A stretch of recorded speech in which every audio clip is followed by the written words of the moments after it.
Welcome to Friendship and Joy with me, Colin. Today I wanted to talk a little bit about a new method that I've recently came across in how to construct and make a sweater. But before we hop into that, I just wanted to show the baby blanket that I have now crocheted for our grandson that will come this summer. I think this baby blanket turned out really, really nice. I'm gonna come up a little closer so you can see it up close. This blanket is called Sweet Dreams and it is by M&M Crochet Design. And it's constructed in 9 different squares, as you can see. And in the center of each square, there's a different design or technique. And then each square is finished off the same way. And after you made the 9 squares, you crochet them together with the flat seam method, which is super easy. Basically, you just slip stitch them together with a crochet hook. And then you continue on and crochet a border around the whole thing. A blanket like this looks advanced and complicated. And it is more advanced and complicated than, let's say, the Love Knot blankets that I have made, because there's only 2 stitches in that blanket. And in this crochet design, you have so many different variations. You manipulate, you do so many different things than just a regular double crochet or single crochet or even a treble. You also place the stitches in different ways, and that is how you create this 3D effect, if you will. Excuse me, I have allergies. So, how should I put this? Yes, there's more to learn. So I wouldn't say that this is a project for a beginner crocheter, but I also want to stress the fact that don't be afraid to try different things, because when it comes to crochet patterns, they look so complicated when you read them that you look at them and you go, no, that's not for me, I can't do it. But if you just break it down, and in this particular pattern there are a lot of visuals, and if you're a visual learner like I am, it really helps to see. You read it, you kind of understand, okay, I'm supposed to do 7 double crochets, but where do I place those double crochets? The picture, I can clearly see it's put in that little chain space over there. So you kind of, the pictures in this pattern are helpful. This is just one part of the crochet pattern. So what I like about this, I don't even know, it might have been a crochet a long time ago, but you can find this pattern, as always, I always refer to Ravelry.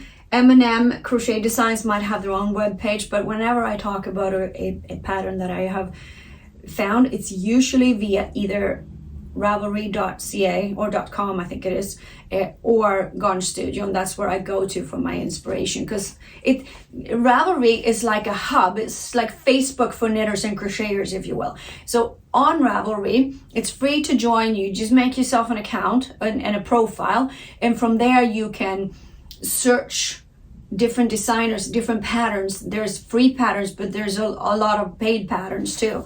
And all the good designs are worth paying for, is what I usually say. But once you have it, it's in your library, you can go back and you can print it out. And when it comes to crocheted patterns, I highly recommend you print them out one at a time. Because sometimes I like to save paper and not print out my patterns, and I just look on my laptop. But when it comes to crochet, it's because one row can be so detailed, it's very good to go in and mark halfway through that row. That way you kind of, if you lose your place, you know where you are on that row. Because when you list a crocheted pattern, you write down a lot of things. So breaking it down, taking it slow, and write down each row that you are at, or take off where you have what you have done is helpful. And This printout is just for the border. So then each square has their own printout. So I print them out square by square, and then you end up with the whole book by the time you're done. So put your printer to double-sided to make sure you don't waste too much paper. But I highly recommend actually do print out the pattern when you crochet, so that you can keep it at hand and even, like I said, break down each row a little bit, so that you don't lose your place. Other than that, I used cotton yarn because it is for baby blankets, so no fussies here. Cotton is nice. I do like to crochet in cotton. You end up with a very heavy blanket. I like the softness, and the more you use it, the softer it becomes. So I really do enjoy a nice cotton blanket. And this cream and green colors I think is going to look really nice in the nursery. So I'm pleased with how this one turned out.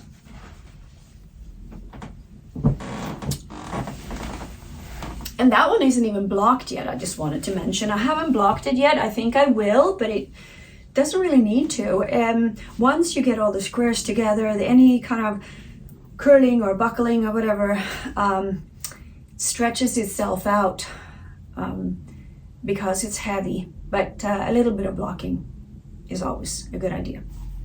What I wanted to talk about is a completely different way of constructing a sweater, and I discovered it on the social media.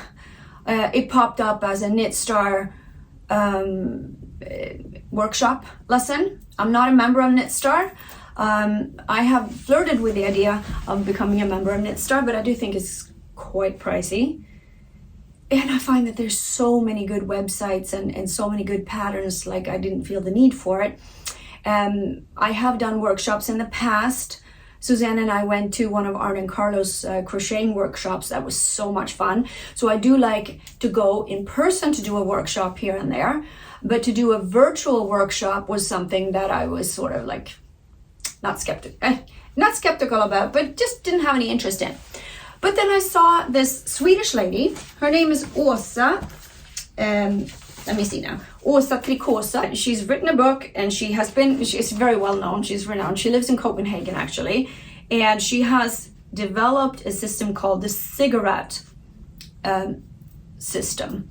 So she basically has come up with a technique how to knit without cutting the yarn. So you knit it's a top-down sweater, or in this case a cardigan, and you cast on stitches and you knit the back, you knit the shoulder, you go back, you knit the other shoulder, then you do the sleeve caps and you pick up stitches for that, and you keep going back and forth without ever cutting the yarn.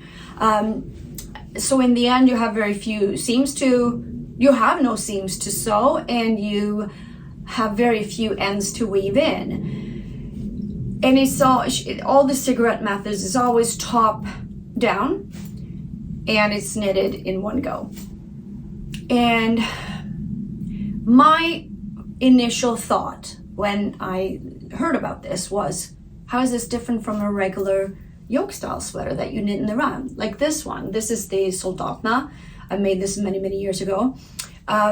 You basically cast on, you knit in the round, you increase for the yoke, you kind of set these sleeve stitches on a resting needle, and then you continue with the body, and then either you leave it as a cap or you continue and knit sleeves. How is this method that seems so much, and it is so much more complicated than doing a yoke style sweater, how is it different, and why would you bother when it is a little different? And because there's 5 or 6 different steps to set it up. And then I was thinking, well, that beautiful Marie Wallen sweater that I knitted, that was also a yoke style sweater that was knitted from the bottom up though, that is very bulky up here. There's no shaping to it. It became very bulky. This one is not bulky. On the other hand, it might be a little bit tight, but this is also then knitted top down. And when you do top down, you have more of a way of measuring. You can sort of, once you get to the,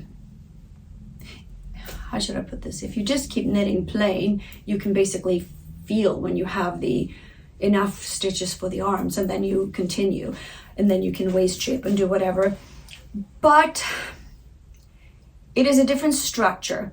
So if you like to have neck shaping, shoulder shaping, inset sleeve, and the look of a traditionally graded and shaped sweater that is more structured, then you might like to do this if you are sick and tired of sewing seams.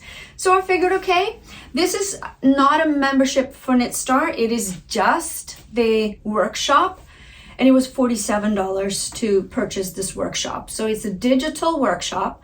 You get it, and then you download it, and you get certain lessons, and you get the pattern, and you get instructions, and then you also get access to like I think it's a Facebook group. But I figured, okay, I'm gonna give this a try. And I started it, and within 5 minutes, I was ready to throw my needles in the fireplace. And I was like, I'm not doing this. This is too complicated. What is this? Why am I even doing this? Convince me again why it's better than doing it knitting in the round. I was so frustrated. And then I said, Claudine, calm down. Take a deep breath. Don't give up. Go down and actually listen through the video, because each video, each lesson is quite long, and I get impatient. So I forced myself to watch through, and then I got some answers to what I was wondering about. And in the beginning, it is tricky. And then I said to myself, well, anything new that you're learning is tricky. Anything new, whether it's crocheting or knitting, it's tricky because you don't know it. You can't expect things to be easy when you don't know how to do it. So I figured, okay, I don't get this. I don't understand it. And then I remembered knitting my other sweater that I ended up doing 2 back to back because I love them so much. And it was a very different, you knit it sideways, and it was a very different way of constructing a sweater. So I thought, okay, this is one of those things where you basically just have to trust the process. So I printed out the first lesson or the pattern, and I started with step 1. I watched the video. I kind of understood a little bit what she was saying, but things were still unclear to me. And then I thought, okay, I'm just gonna take a leap of faith. I'm just gonna do row 1 exactly to what it says. I don't have to understand it. She understands it for me. I don't have to figure it out. And then I also highly suggest that you get a little book, pen and paper, and you write down each step you're on and each row that you're doing. Because what happens is that with this method, I'm not going to go into how you do it. I can't do that, but I also couldn't even if I wanted to. In order to shape, to create these different parts, there's a lot of short rowing involved. And I'm happy to say that her short rowing is my favorite way of short rowing. If you're not familiar with short rowing, it often says if you want to create a thicker part in a fabric, but not increasing in stitches or anything, or not having it, you want it to be this high over here, but you want it to be higher in the middle, let's say. You create short rows, which means that you knit to a certain point, you turn the work around, and then you knit back like this. And if you don't manipulate those turns, you end up with holes where you just turn. So in many patterns for a short row, it will say wrap and turn, which you basically move the yarn forward, you wrap it around that one next stitch. That way it hides the gap. But it also creates a little ugly bump. So my favorite way of short rowing is called German short rows, where you basically take the stitch, you pull it tight towards, you have the yarn in front, you slip the stitch with the yarn in front, and you pull it over so that you kind of stretch the stitch tight, and then on the next row you knit that stretch stitch that looks like a little V on your needle. You knit those two together as one, and you end up with a fairly invisible gap hide, if you will. You don't even have a proper way of saying it. So anyways, so her method involves that particular short way of short rowing, and I've just started. I've completed my 5 steps, and now it's just basically I've done the hard part on this cardigan, and it looks like this, and you wonder, how is this going to turn into a sweater? But this is basically the neck. I'm going to come a little closer. This is my little thing. This is basically the neck that you knit back and forth. You end up with, between my markers here, I'm increasing for sleeves at this point. So it's going to grow and grow and grow and grow until I have enough stitches to make a sleeve, and then it's going to be an open front cardigan. So it's already shaping pretty nice with the shoulder cap up here. I don't know if you can see, but all of this was done with short rowing and then knit sort of around and you knit, you make a little shoulder, you knit back, you make the other shoulder, you go back, you do the shoulder cap, you go back, you do the other shoulder cap. And that is why she explained it. Ziggurat means zigzagging, and basically that is how you knit the sweater a little here, you go over here, you knit a little bit, and then you go back and knit a little there, and that is how the sweater grows. So what do I think about this method? Is it better than a yoke style? I've come to realize that you can't even compare the two, because you end up with a completely different look. There are something so satisfying about not cutting the yarn and start at a new spot.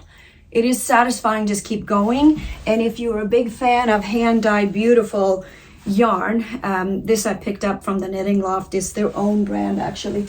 Beautiful yarn. This is like butter, and this color, I think it's gorgeous. It's called Caramel Taffy, and in the fabric it creates, there's some variations and variegated, and I just really like the look of this yarn. And knitting it all in one piece, there's something satisfying about that. And then if I then get more of a shape and not this bulk, because even with this that is more of a shapely yoke style, you end up with a little bit of a bulk, and it's hard to actually block that bulk out. Either it's there or it's not. You just have to like be okay with it. This will create more of a square structured look, I think, with actual sleeve caps and shoulder shaping and neckline, if you will. This one doesn't have it because it's going to be an overlapping front cardigan open. So basically, if you close this with a tie or a button or a brooch, you can either do it up in the neck, or you can actually have it open with a little bit like a lapel, if you will. So anyways, the verdict is still out. I've gotten through the hard part. Now it's just plain knitting, which in this case, because there's a lot going on each row, and for the button band that you see here, and then the shoulder caps, you don't get bored because you actually have to keep track of where you are. Plain knitting, there's good and bad to it.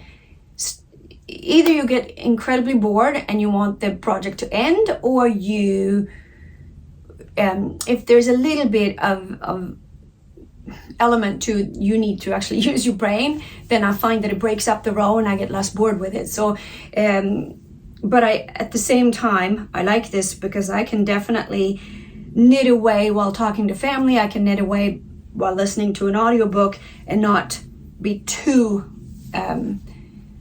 absorbed in the project. This one, I found that I could barely listen to an audiobook because my brain was so busy doing stuff that I ended up just listening to like instrumental music or just keep it quiet. But I So after doing something like this, it's nice to do some plain stockinette stitching and just knit away. So we'll see how that goes. So the verdict is still out on Åsa's workshop. I love her voice.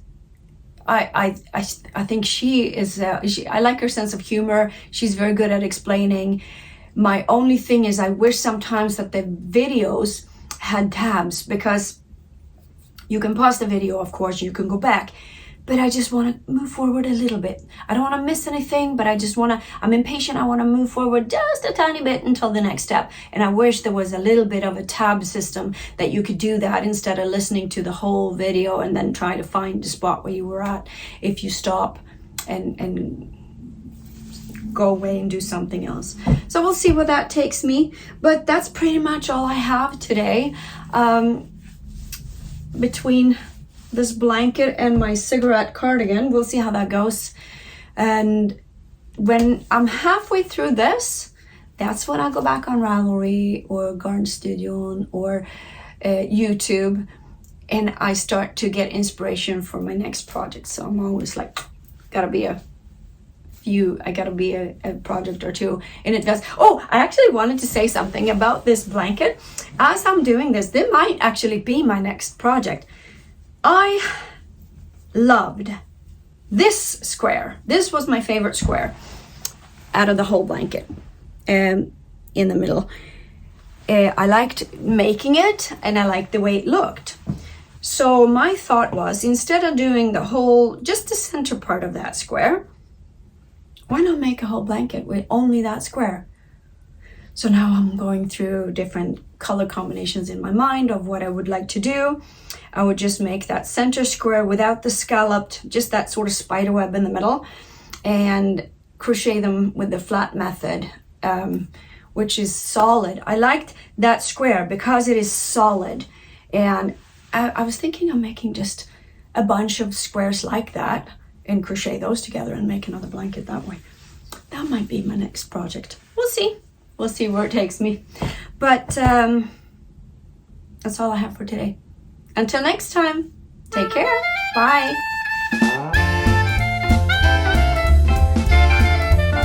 This feels